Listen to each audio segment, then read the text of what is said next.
अगर आप international relations में बहुत इंटरेस्ट रखते हैं तो रिसेंटली एक वर्ड क्वाड आपने कई बार सुना होगा। और अगर आप काफ़ी दिनों से इंटरनेशनल रिलेशंस को फॉलो कर रहे हैं तो शायद आप 2017 से ये टर्म रेगुलरली सुन रहे होंगे।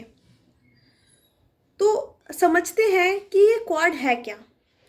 क्वाड शॉर्ट फॉर्म होता है क्वाड्रिलेटरल का। क्वाड्रिलेटरल का अर्थ है जिसकी चार लाइंस हों।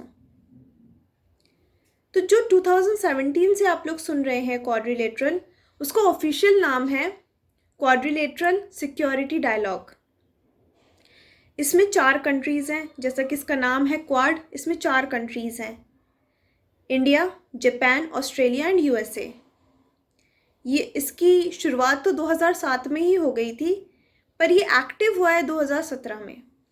और इसका एक क्लियर मोटो है कि इंडो पैसिफिक जो रीजन है हमारा, उसमें चाइना को काउंटर करना।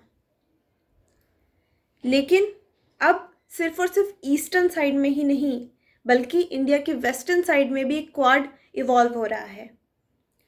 अभी रिसेंटली हमारे फॉरेन मिनिस्टर एस जयशंकर जब इजराइल गए तो वहाँ पे इसकी शुरुआत हुई है। इस वेस्ट क्वाड में 4 कंट्रीज़ हैं, उनका नाम है इंडिया, इजराइल, यूएई और यूएसए। पर इसे अभी क्वाड का नाम दे पाना मुश्किल है। हालांकि हम ऐसे कह सकते हैं क्योंकि 4 कंट्रीज़ हैं, लेकिन इनका भी कोई क्लियर ऑब्जेक्टिव नहीं है। बट फिर भी इनका जो एम है वो ये है कि हम लोग ट्रेड के थ्रू ट्रेड रिलेशंस को बहुत स्ट्रॉन्ग बनाएंगे और आपस में बहुत अच्छी बॉन्डिंग रखेंगे। और ये जो डेवलपमेंट हम देख रहे हैं ये मोस्ट प्रोबेबली 1 साल बाद आई है एक बहुत इम्पॉर्टेंट इवेंट के।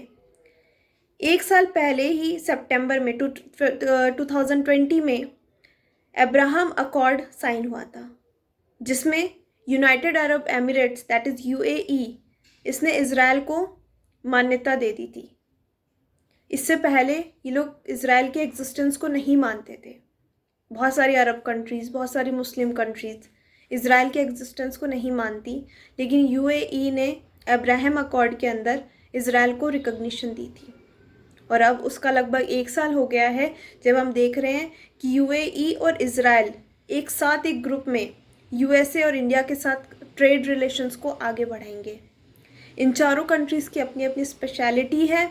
इंडिया एक सबसे बड़ी प्रोग्रेसिव कंट्री है इस समय। अभी रिसेंट में न्यूज़ आई है कि इंडिया के एक्सपोर्ट्स G7 कंट्रीज़, जो कि सबसे बड़ी डेवलप्ड कंट्रीज़ का ग्रुप है, उससे भी ज़्यादा तेज़ी से बढ़े हैं। तो इंडिया के पास स्केल है और इज़राइल के पास इनोवेशन, यूएई के पास कैपिटल और यूएसए के पास स्ट्रैटेजिक पावर। तो ये चारों कंट्रीज़ मिलकर के बहुत अच्छा एक बैलेंस बनाना चाहती हैं और बहुत अच्छे से आगे प्रोग्रेस करना चाहती हैं। फ़िलहाल ये इनका टारगेट है।